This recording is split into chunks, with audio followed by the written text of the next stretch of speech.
Aconteceu que, caminhando para Jerusalém, Jesus passava entre a Samaria e a Galileia. Quando estava para entrar num povoado, 10 leprosos vieram ao seu encontro. Pararam à distância e gritaram: Jesus, mestre, tem compaixão de nós. Ao vê-los, Jesus disse: Ide apresentar-vos aos sacerdotes. Enquanto caminhavam, aconteceu que ficaram curados. Um deles, ao perceber que estava curado, voltou glorificando a Deus em alta voz. Atirou-se aos pés de Jesus com o rosto por terra e lhe agradeceu. E este era um samaritano. Então Jesus lhe perguntou: Não foram 10 os curados? E os outros 9, onde estão? Não houve quem voltasse para dar glória a Deus, a não ser este estrangeiro?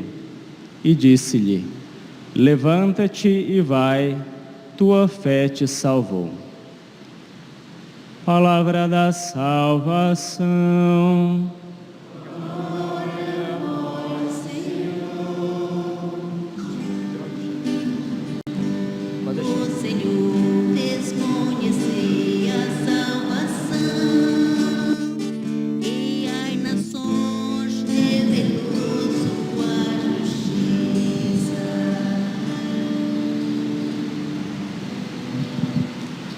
Caríssimos irmãos e irmãs, celebramos o 28º domingo do tempo comum, e a liturgia da palavra deste domingo nos traz um tema bastante caro, bastante importante para refletirmos a respeito da salvação. Qual é a verdadeira salvação que nosso Senhor veio nos trazer? E também precisamos saber que de fato Deus nos salva. O nome mesmo de nosso Senhor, Jesus, em hebraico, significa Deus salva, Yeshua. E é justamente isso que nós vemos Ele fazer no Evangelho, no dia de hoje. Nós temos a narrativa de São Lucas, dos 10 leprosos que são interpelados por Jesus no meio do caminho. Jesus está a caminho de Jerusalém. Ele vai da Galileia a Jerusalém e precisa passar pela Samaria. E nesse meio tempo ele encontra 10 leprosos. Durante muito tempo, durante milênios, a lepra sempre foi condenada, sempre foi tida como uma condenação. E as pessoas que contraíam lepra, elas precisavam se isolar do restante da sociedade, porque era uma doença muito contagiosa. Hoje, graças a Deus, nós já temos a cura para essa doença. Hoje chamam a lepra de hanseníase, mas nos tempos bíblicos era de fato uma doença incurável. E também, por ser muito contagiosa, obrigava as pessoas a se afastarem das demais. Era preciso um completo isolamento civil e também da vida religiosa. Havia uma grande humilhação, vergonha e discriminação. Os leprosos não podiam entrar nos vilarejos, não podiam se aproximar de ninguém. E eles precisavam estar então reclusos a uma vida realmente triste, uma vida sem nenhuma perspectiva. E ainda segundo a lei de Moisés, todos os leprosos, para evitar o contágio, eles deviam avisar as pessoas que se aproximassem deles. Então, se você era leproso, você, além de estar recluso, além de você se afastar das pessoas, quando alguém viesse se aproximar de você, você precisava gritar de longe, para que aquela pessoa não se aproximasse. Era isso que prescrevia a lei de Moisés. E foi isso que aconteceu com esses leprosos ao encontrarem com Jesus. Eles gritaram, Jesus apareceu. Eles com toda certeza já tinham ouvido falar de Jesus, dos seus prodígios, dos seus milagres, e gritaram: Jesus, não se aproxime. Mas eles disseram uma outra coisa. Como sabiam que era Jesus, então suplicaram por misericórdia. Eles vão dizer: Mestre Jesus, tem compaixão de nós, na esperança de que Jesus pudesse fazer algo por eles, porque afinal de contas, Ele já havia curado tantos doentes, tantas pessoas de enfermidades, por que ele não poderia curá-los? Esse era o pensamento daqueles homens. Então Jesus responde a eles: vão então vocês se apresentar aos sacerdotes. Essa é uma condição que a lei de Moisés também previa, para aqueles que eventualmente fossem curados da lepra, porque eventualmente aconteciam também algumas curas milagrosas, não somente aquelas que Jesus fez. E Jesus então pede para eles irem aos sacerdotes, porque essa era a atitude que aqueles que eram curados deviam tomar. Se apresentaram ao sacerdote no templo, para que lá esse sacerdote testificasse que aquela pessoa realmente estava curada e liberasse essa pessoa para conviver normalmente com as demais. E aí então, com toda certeza, no coração deles brota uma esperança, porque Jesus simplesmente disse para que eles fossem até os sacerdotes, e eles se dispuseram aí. Então, no meio do caminho, acontece o grande milagre da cura. Eles vão e percebem que de fato estão curados. Entre esses 10, havia um que era samaritano, e foi somente esse que voltou para dar glórias a Deus, que voltou para agradecer a nosso Senhor.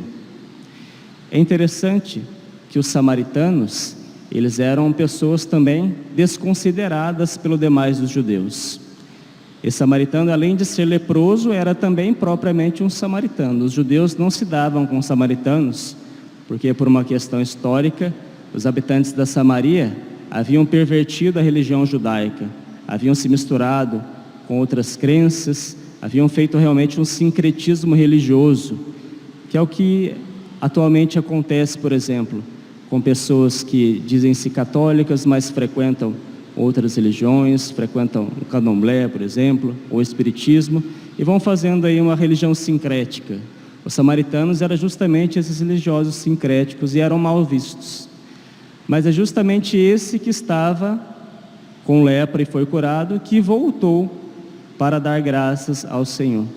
E Jesus de fato se espanta, ele vai perguntar: não foram os 10 que foram curados? E onde que estão os outros 9? Não houve quem voltasse para dar glória a Deus, a não ser você que é estrangeiro? E aí depois Jesus diz: levanta-te e vai, tua fé te salvou. Então nós vemos essa cena do milagre. Jesus age com compaixão para com todos, mas somente um em volta e dá graças. E esse é outro tema muito importante para o nosso evangelho do dia de hoje. Nós vimos, Jesus é capaz de salvar.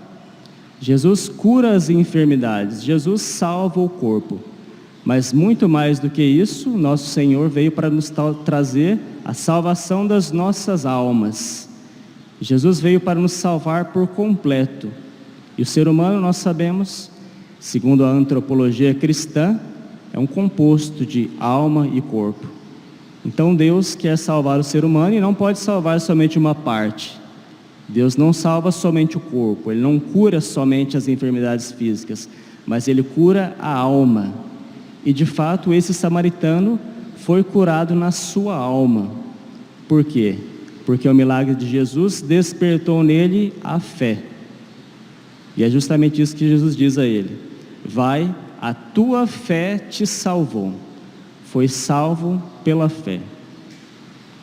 A fé é algo que de fato transforma o nosso interior, porque a partir da fé nós começamos a enxergar todas as realidades a partir de uma outra perspectiva, não a partir de uma perspectiva somente terrena e mundana, mas a partir não era somente um homem, mas que aquele homem era um enviado de Deus, e mais do que isso, aquele homem era o próprio Deus, porque ele tinha o poder de trazer a cura, o poder de trazer a salvação do corpo e da alma.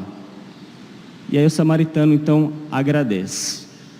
A ação de graças é algo que está intimamente vinculado com a própria fé, porque aquele que tem fé, ele rende ação de graças a Deus. E a ação de graças, percebam bem, como Jesus coloca no Evangelho, é causa de salvação, porque a ação de graças movida pela fé dá louvor a Deus, e isso traz para nós a salvação. Ora, quando nós participamos da Santa Missa, na liturgia eucarística, nas aclamações que o povo faz no início da oração eucarística, nós ouvimos o sacerdote dizer e o povo aclamar. O padre diz: demos graças ao Senhor nosso Deus. E o povo responde: é nosso dever e a nossa salvação.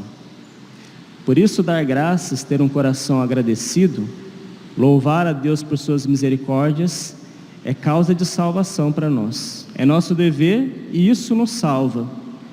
Isso salvou esse samaritano. Então a ação de graças faz parte da nossa vida cristã, deve sempre fazer parte, e ela é um fruto mesmo da fé. Aquele que tem fé profunda, aquele que acredita que Deus, Ele é capaz de nos salvar, que Ele é o nosso Redentor, que nosso Senhor Jesus Cristo veio a este mundo justamente para nos salvar, nos curar dos males do corpo e da alma. Tudo isso faz brotar do nosso coração uma profunda ação de graças. E por isso todos nós cristãos devemos ser agradecidos. Esse movimento de ação de graças deve brotar espontaneamente do coração daquele que crê. Temos graças ao Senhor nosso Deus, é nosso dever e a nossa salvação. Se não há o reconhecimento da misericórdia de Deus e não há o agradecimento, nós não temos os frutos mais importantes da fé. E a gratidão então traz uma relação que nos traz vida para com Deus, que vivifica o nosso coração. A ação de graças vivifica os nossos corações. Aquele que não faz ação de graças, por assim dizer, pouco a pouco vai arrefecendo na fé e a sua fé acaba morrendo. São Tiago mesmo vai dizer que a fé sem as obras é morta. Uma das principais obras da fé é justamente a ação de graças, o louvor a Deus. E nós então somos convidados à maneira desse samaritano, desse estrangeiro, que mesmo sendo rejeitado por todos, por ser estrangeiro e por ser leproso, rendeu ação de graças. Nós mais ainda, que temos tudo o que é necessário para nos salvarmos, temos que dar constantemente graças a Deus e fazer um profundo exame de consciência. Normalmente nós estamos habituados a fazer o nosso exame de consciência para a confissão, e de fato nós precisamos sempre fazer isso. A igreja mesmo exorta que todos os dias à noite, sobretudo aos religiosos, é recomendado que se faça um exame de consciência diante de Deus, reconhecendo as faltas, reconhecendo as fragilidades. Então nós precisamos fazer de fato sempre esse exame de consciência. Mas não podemos esquecer de fazer um outro exame de consciência, que é aquela forma de enxergar as coisas a partir das misericórdias de Deus na nossa vida. Ou seja, nós precisamos ver como Deus é bom, como Deus é benigno, como Deus age com misericórdia todos os dias com cada um de nós. Deus, Ele é bom, Deus é o sumo bem, e tudo o que Ele faz para nós é bondade, e nós precisamos reconhecer isso. Muitas vezes o nosso coração é dado à murmuração, o nosso coração é dado ao julgamento, o nosso coração é dado à reclamação. E quantas vezes nós não damos graças a Deus, nós não reconhecemos os grandes benefícios que Deus nos dá. Esse é um grande erro da nossa parte. Isso faz com que cada vez mais nós tenhamos o coração amargurado e que nós nos esqueçamos dos benefícios que Deus nos dá todos os dias. Todos nós podemos todos os dias fazer um exame de consciência e pesar na balança a quantidade de bens que Deus nos ofereceu. O próprio fato de nós estarmos vivos, o próprio fato de nós podemos acordar de manhã, abrir os nossos olhos, sentir o ar nos nossos pulmões, tudo isso é motivo de ação de graças. Mas quem de nós se lembra de agradecer? Porque de fato nós não somos merecedores da vida. Tudo que Deus nos dá é de graça, é gratuito, é obra da sua misericórdia. Mas nós, muitas vezes, no nosso coração fechado, não reconhecemos isso. Além disso, os outros grandes bens que nós recebemos, por exemplo, o dom mesmo da fé. A fé não é um produto do esforço humano, mas a fé, ela também é um dom da graça de Deus. Compete a nós fazer com que essa fé cresça e germine e dê frutos. Mas o dom primeiro da fé foi dado por Deus, por isso mesmo que é chamado de dom. E nós nos recordamos de agradecer por ter esse dom da fé, porque nós poderíamos simplesmente não ter fé. Ora, nós levantamos hoje pela manhã e nos decidimos de vir para a Santa Missa. Tudo isso é obra da graça de Deus, tudo isso é obra da fé que Deus mesmo insufla nos nossos corações. Mas nós muitas vezes nos enganamos e pensamos que é pelas nossas próprias forças que nós fazemos isso, e não damos graças a Deus. E aí nós temos a Santa Missa, nós temos a oportunidade de ouvir a palavra de Deus, os ensinamentos da igreja, e muito mais do que isso, nós temos o sacramento da Eucaristia, que é a presença real de Jesus no nosso meio, que é Deus mesmo que se fez carne, corpo, sangue, alma, divindade, para nos alimentar. E nós muitas vezes passamos de maneira indiferente por isso, sem nos lembrar de agradecer a Deus. Tudo isso realmente são grandes misericórdias que Deus nos concede, meus irmãos e minhas irmãs. E nós devemos render graças a Deus. É nosso dever e é causa da nossa salvação. Mas nós precisamos ser gratos a Deus também na tribulação. Por mais que isso possa parecer estranho e paradoxal, Deus age com misericórdia conosco também na tribulação, também na cruz. E aliás, é justamente nos momentos de cruz, nos momentos de sofrimento, que Deus age com mais misericórdia a nós. É o momento que Ele se une mais a nós, porque Jesus mesmo, descendo dos céus, se encarnando, se esvaziando da sua condição divina, fazendo-se homem, como diz São Paulo na carta aos Filipenses. Ele, ao sofrer o mistério da cruz, Ele se uniu mais profundamente ao ser humano, ao homem e à mulher, a cada um de nós. E foi justamente nesse momento de sofrimento, da cruz, da sua paixão, que Deus alcançou para nós as maiores graças, a sua maior misericórdia. Então nós precisamos aprender a no sofrimento também dar graças. Aquele que é capaz de louvar a Deus, agradecer a Deus no meio da tribulação, no meio do sofrimento, é aquele que fez com que a fé desse maiores frutos na sua alma. Porque de fato, é bom agradecermos, mas é relativamente fácil nós agradecermos os bens. Porque se nós recebemos os bens, nós temos a consolação desse bem. E o nosso coração é movido com mais facilidade a agradecer a Deus. Quando nós recebemos, por exemplo, algum presente, alguma graça de Deus, algum favor, algo que nós estávamos muito tempo pedindo a Deus, quando nós recebemos a consolação desse pedido atendido, é mais fácil para nós agradecermos a Deus. Mas no momento da tribulação, essa é a grande prova. Será que nós somos capazes de, no sofrimento, rendermos graças a Deus? Naqueles momentos onde a nossa fé é provada, naqueles momentos onde que pode parecer que Deus nos abandona, porque Jesus mesmo no alto da cruz sofreu esse algo tão dramático que é sentir-se abandonado por Deus. Meu Deus, por que me abandonaste? Mas é evidente que o coração de Jesus, mesmo nesse momento, ele depois rendeu graças e louvou a Deus. E por isso foi atendida nas suas preces, ressuscitou e alcançou a salvação para nós. Nos momentos em que parece que Deus nos abandona, será que nós somos capazes de render graças a Ele? No momento de uma doença, de um familiar nosso que padece de uma enfermidade grave, de um familiar nosso que está às portas da morte, de uma profunda crise financeira que se abate sobre a nossa vida, sobre a nossa família, de algum dissabor, alguma crise no matrimônio. Será que nós somos capazes de, nesse tempo, lembrar que mesmo diante do sofrimento, Deus está conosco e nos concede inúmeros benefícios? Será que nós somos capazes de dar graças a Deus? Então é justamente esse tipo de agradecimento que mais agrada ao coração de Deus. E isso é o fruto da fé. É isso que realmente nos traz a salvação. Não é fácil, mas é um caminho que nós precisamos trilhar. É claro que mesmo este agradecimento na tribulação, no sofrimento, também é uma graça de Deus. E se nós conseguirmos, na tribulação, no sofrimento, louvar a Deus, isso é motivo de agradecê-lo mais ainda. Agradecê-lo porque nós estamos agradecendo. Porque isso é ação da graça de Deus. É Ele que opera em nós o querer e o fazer, a dizer o mesmo São Paulo. Então tenhamos o coração agradecido.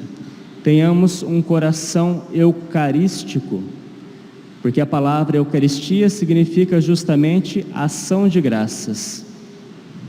Eucaristia significa ação de graças. No grego, Eucharistó, isso é um cumprimento de agradecimento comum.